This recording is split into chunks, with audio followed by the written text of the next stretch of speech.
Hey, it's JC14244 once again with NASCAR Heat 3, and in this episode of our season with Elliott Sadler's #1 Hunt Brothers Pizza Chevrolet, we are going to be completing race 23 of 33, the Johnsonville 180 at Road America.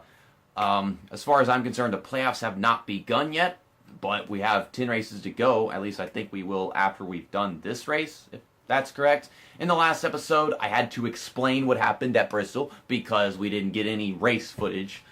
I pressed record to start it, but I didn't press record again to finish the recording, so we didn't get any recording, which is stupid. It was a great race. We battled with Justin Allgaier, won the first stage, and then he finished in front of me, I think, in the second one, and he wound up winning the race. So he gained 3 points on me in that race, so now he's up to a 24-point lead.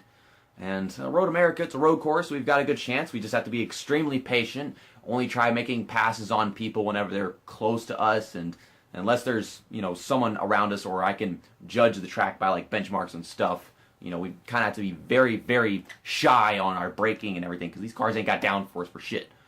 Yeah, but road courses can always be scary. Road courses like Road America, Mid-Ohio, Canadian Tire, I guess. I think Canadian Tire is probably the easiest road course in this game.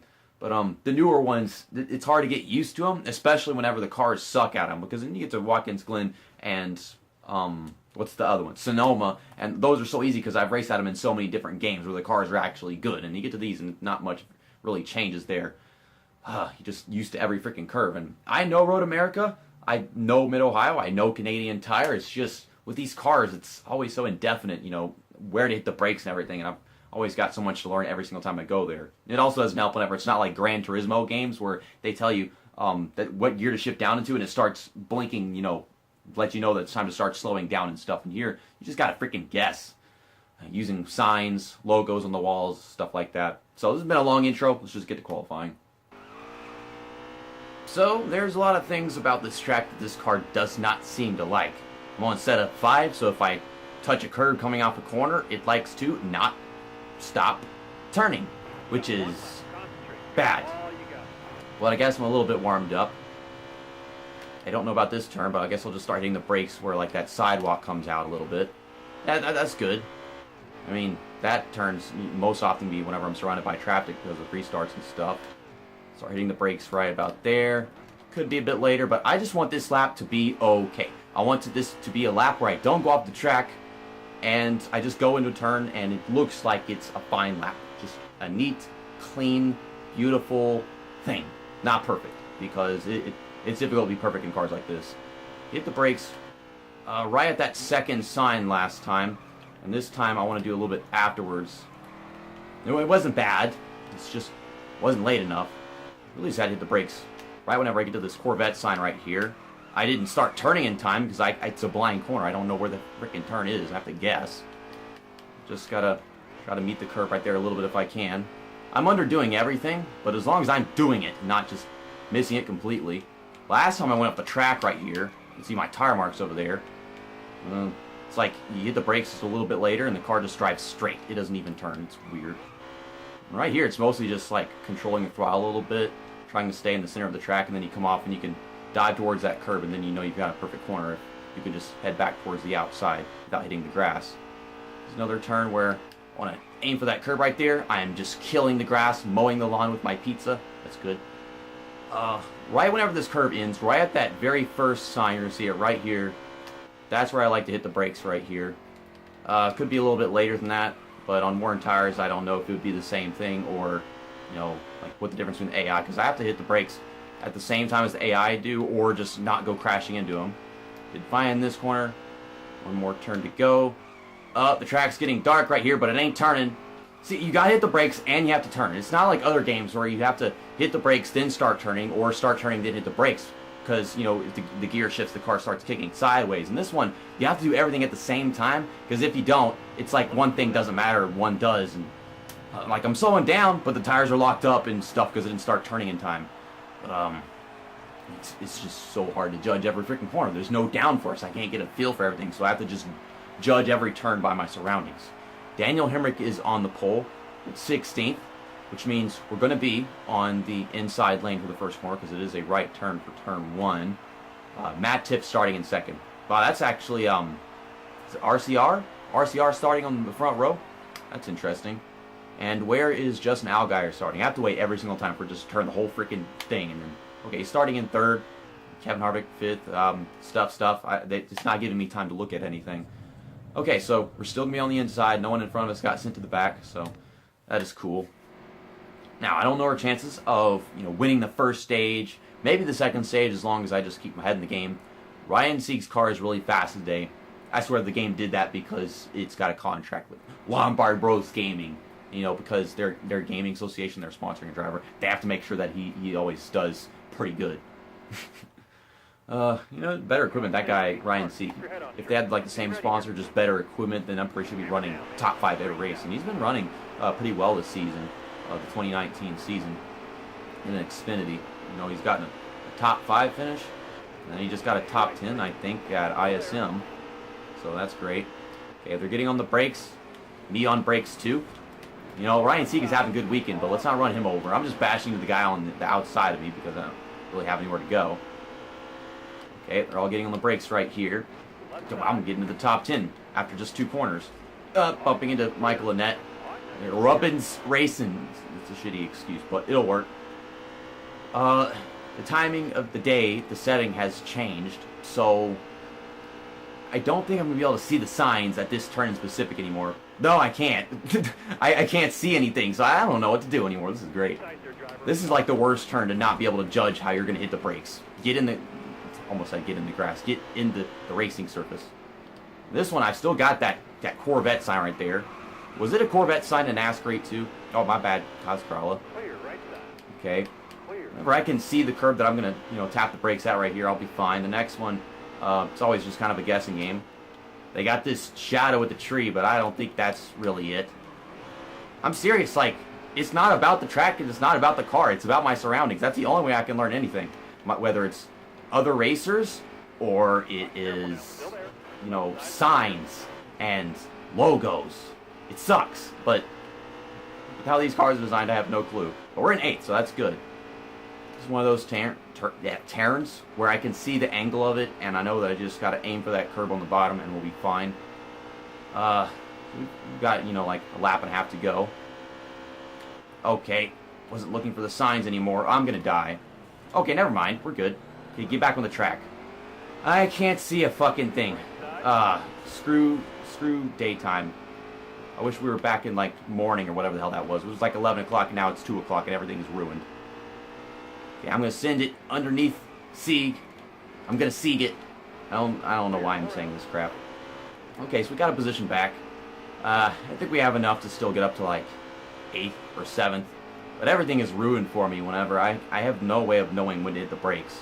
I've got to pay attention more to the track because I know that first sign is right after the curve back towards that corner. Okay, they got the sidewalk right there. That's what he used last time. I'm trying to outbrake somebody, get some positions, not only just hit the brakes at the right time, but I've hit the brakes at the perfect time that I want to. I think we'll be fine. Someone up ahead is overheating. I see smoke. So that's good for us. That'll put me in 10th. Oh, he's slowing down everybody in front of me. Oh my gosh. Who's that? Cole Custer? No, it's Brandon Jones. Brandon Jones scrub. At least I assume it was because it was a yellow car in front of them all. And now I am in 5th. Or 6th. Or, okay, it says 5th, but it took forever to change because this game is stupid. Don't you... Hey, man, I don't know how you know all your shit about this track and know when to hit the brakes, but that's great, man. That's great. Christopher Bell. I'll race you back the same freaking way. I hate these freaking AI. They just know things. They're just flat out programmed to hit the brakes and do whatever whenever the hell they need to. But me, I've got to figure it out. I've got to go through a whole freaking just complex process to know when I'm going to actually hit the brakes. It's a massive guessing game based on all kinds of little things that they just do it. They just do it. They just shield up that shit. My car is oversteering. Stop it. Ow. Yeah, we're just going to keep on racing into each other. Tempers flaring. Oh my gosh. They just tap the brakes, ride the curb. Okay, we're good. We're pulling away from them. This is an intense battle. I'll tell you this. It looks beautiful, but it's a pain in the ass. I can't see anything. Okay, curb ends right there. Hit the brakes. Yeah, I can't judge this corner by the signs anymore either. The one earlier, the hard one where the sand is right there in front of you if you overdrive it, and you can always crash into people. You know what term I'm talking about, like turn 3 or whatever.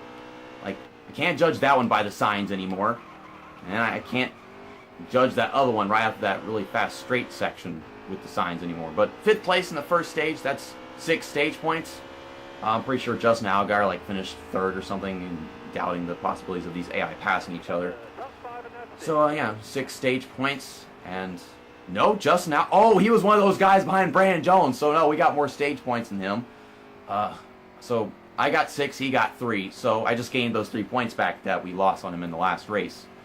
Looks like pit stops are not happening after the first stage, even though we're going to have to after the second one, I'm pretty sure.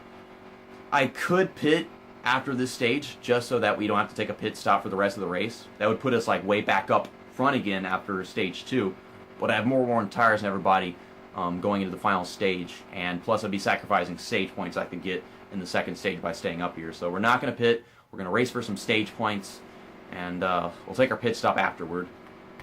Matt Tifft is in the lead. Oh my goodness, it's a freaking RCR race right now. But I've kept this car in good condition, no scratches, no dents or anything. I mean, we're beating and banging with Christopher Bell. I think we should be over it by now, but damn. And the Hunt Brothers car is passing the Hunt Brothers car, so that's intense. It's just, okay, hold the brakes, hold the brakes, hold the brakes. Try not to hit Daniel Hemrick. Alright, so we have a pass for the lead, just because I guess Hemrick had that inside advantage or whatever. Okay, trying to be a little bit later on the brakes underneath Matt Tifft. I'm in the grass. Oof, I'm not making contact. A little harmless contact right there off the corner, though. Is he checking up, or is this... I don't know. Whenever I get close to him, he slows down. It's like freaking NASCAR Thunder 2004, but worse. Okay, I saw a sign right there. The grass bit me. The grass bit me. I can't get off the wall. Well, that's a caution. Well, that ends the stage too early, so I mean, I got some points, but I think that... Okay, so Justin Allgaier just got a point back on me. Probably have a little damage to repair. No, I have a lot of damage to repair. Well, that's great. 8 seconds of damage. The freaking grass bit me. I'm trying to pay attention to see where the signs are, but then I go off the track because I'm too busy paying attention to other shit. I just choked it. Fuck. Okay, so we'll take a pit stop. I can get 1.5 cans of fuel, be able to make it to the end. Gotta repair this damage. And I guess we'll just get right side tires because I don't want this pit stop to be too long. 8 seconds of damage is probably going to send me all the way back to the field, isn't it? But if I don't repair it, then I'm not going to be able to do anything, am I? Well, it's not, forget to pit completely. I repaired 8 seconds of damage, and I only lost 1 spot. Okay. Okay. No loss. Poor Matt Tifft. I made my mistake biting the grass, and then he goes spinning, but it's a good thing that, that happened, because otherwise there wouldn't have been a caution, and I would have just lost a bunch of ground. I should have just lost ground right there for repairing the damage, but it didn't happen. Okay, they're all on the brakes. I'm on the brakes, too. Bumping with Kazgrala. Okay, so we gained some spots right there. Everybody's checking up off the corner for whatever reason. We gained a couple spots right here, too. Get past Kevin Harvick. Okay, not Ryan Reed. Not Ryan Reed. Try not to get on his quarter panel. Okay, back up to 4th. Okay, then. So we got everything all back together. I think we got a 4-lap stage now. This is lap 9, so that's 9, 10, 11, 12. Yeah, 4 laps. Okay, let's just pay attention to Ryan Reed. Let's just try to maintain the same speed as him. Oh my gosh, Kevin Harvick's coming up really fast. It's like, I'm watching Ryan Reed, I'm like, let's just stay the same speed as him, and then once we get to him, I'm like, okay, let's run him over. That was not the plan, but I'm looking at my mirror, I'm watching Kevin Harvick trying not to get run over by him at the same time. It's scary, man. It's a hard game, but I'm trying to keep my head up, trying to stay headstrong. New metal trapped rock alternative thing. Yeah. Headstrong, take you on. Headstrong to take on anyone. It's going wide. Get back down. Head to that curve a little bit. It's in the grass. Get out of the grass, please. Now don't go into that grass either. That was a sloppy turn. I think this is our chance to gain some on them. I hit the brakes too early. Let's start doing things right. I would appreciate that if I could just do stuff right. I wish the lighting would change so I could see things better. Okay, let's just hit the brakes right after the corner ends. It was early, but as long as it ain't wrong or late. Late is way worse than early. I'll tell you that much. Just keep that in mind. Better safe than sorry, because we've already seen how easily light lateness can ruin everything for us. Okay, let's... Wow, the freaking car kicked sideways whenever I touch the brakes right there. Well, got 3 laps left. I'm trying to gain on them. I'll get back to you guys if we ever do.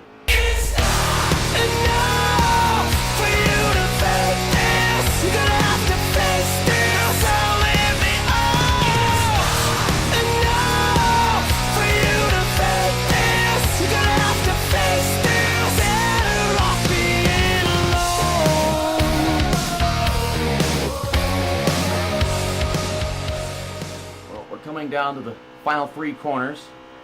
We just hit the brakes right about there. Seemed like we were losing about a second a lap on the 2 leaders, which I'm guessing were, yeah, Matt Tifft and Daniel Hemrick. It's just been RCR all freaking day. But 3rd place, it's a great position to come home in. Of course, I was trying to catch them, but if I tried any harder, I would have found myself actually riding off the freaking track. If I had been more aggressive at the start of the final stage, we could have passed them just like that. Now they're 7 seconds in front of me, and Ryan Reed, Cole Custer, came a little close to me. And, okay, JC, stop paying attention to the leaderboard. Finish the fucking race. But, yeah, I mean, they kept up with me a little bit, but it seemed like they weren't able to actually make that pass, so it's clear that the RCR was really strong today. Speed rating of 100%.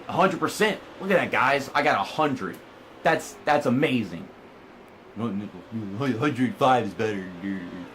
My freaking crew chief kept saying, you need to come down pit road. He said it like 3 times on the final lap so I could get some gas. Yeah, should have gone down pit road. Lost like, I don't know, 20 positions. Nothing wrong with that. Yep, Brand Jones blowing up and then everybody's, you know, crashing into him or getting stuck behind him. That allowed me to get some free positions, some free stage points. But we did finish in front of Justin Allgaier, got more stage points than him in total. So, yeah, this is an actual gain on him considering like the past couple of races and how they went. Matt Tifft won the first stage, and I think Daniel Hemrick won the second one. That's probably the order that happened in, because I remember Daniel Hemrick had the inside advantage starting stage 2, and then whenever we came to the final stage, I guess that meant that Matt Tifft had the inside advantage on the final stage, so he just ran away with the darn thing. And Daniel Hemrick was right behind him the entire time, so it's weird that they don't have passing amongst the AI, because I'm pretty sure Daniel Hemrick is better than Matt Tifft by a good country mile. We finished 4 positions in front of Justin Allgaier. So with the 2 extra stage points I had over him, that's probably a total of like 6 points gained on him maybe. And tomorrow is the Sport Clips Haircuts Help a Hero 200 at Darlington Raceway. VFW, weird Iron Man symbol looking thing. I don't know what the hell this freaking bullshit is. Long ass race names, tiny logos. We're going to be using the Arctic Cat car whenever we do that race, because that is like the throwback weekend thing, and Elliott Sadler doesn't really actually have a throwback. This paint scheme, though, is a throwback to me. It's a throwback to my desires to race it. Well, maybe we could have won that race, gotten our 5th win of the season, but Justin Allgaier didn't win it, so we're still tied for most wins, and that's great. We are 18 points behind him, so we were 24. So, yeah, that is a 6-point game. I was correct on that one. We can back out of here. See you next time. That's that, and episode over.